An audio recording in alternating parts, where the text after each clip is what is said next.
چاچا کام کاجو۔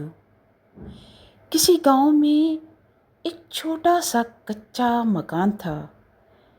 اس گھر میں ایک 70 سالہ بزرگ چاچا کام کاجو رہا کرتے تھے۔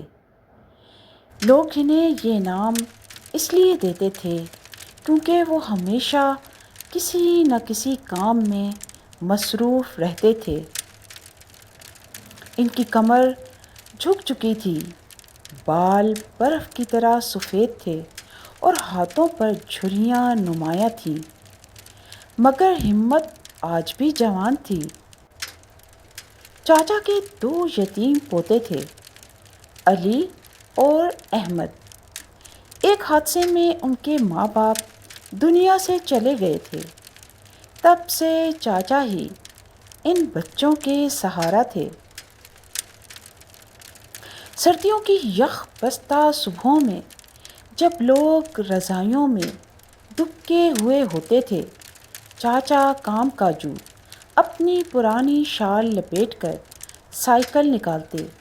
سائیکل کے پیچھے ایک ٹوکری بندھی ہوتی تھی جس میں دیسی انڈے رکھے ہوتے۔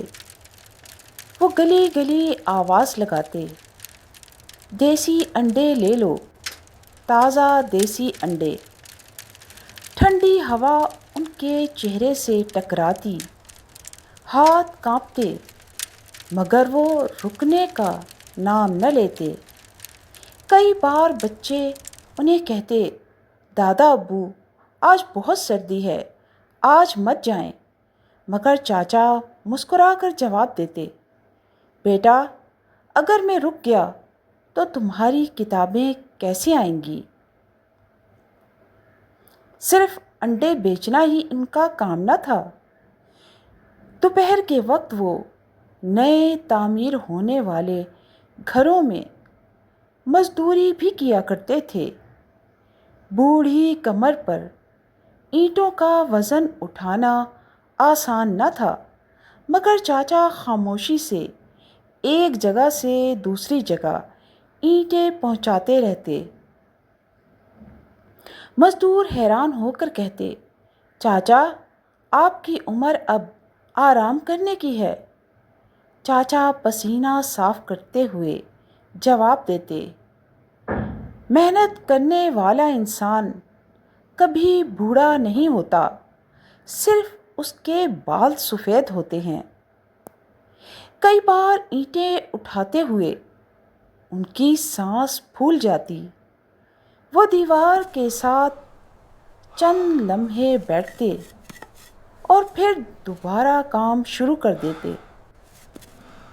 ان کے دل میں صرف ایک ہی خواہش تھی کہ ان کے پوتے پڑھ لکھ کر کامیاب انسان بن جائیں۔ شام کو جب چاچا تھکے ہارے گھر واپس آتے تو علی اور احمد دوڑ کر ان سے لپٹ جاتے۔ چاچا اپنی تمام تھکن بھول جاتے۔ رات کو وہ لالٹین جلا کر بچوں کو پڑھاتے اور کہتے، بیٹا تعلیم حاصل کرو، یہ بہت بڑا خزانہ ہے۔ وقت گزرتا گیا، چاچا کی محنت رنگ لائی۔ علی استاد بن گیا اور احمد ڈاکٹر۔ ایک دن دونوں نے اپنی پہلی تنخواہ لا کر چاچا کے ہاتھوں میں رکھ دی۔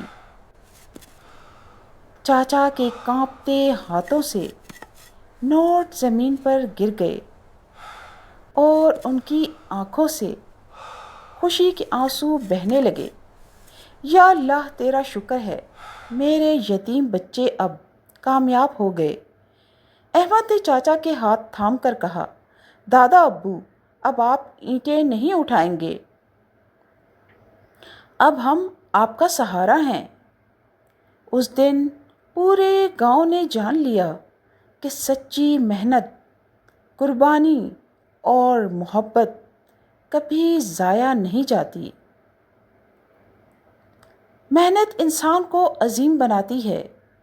بزرگوں کی قربانیوں کی قدر کرنی چاہیے۔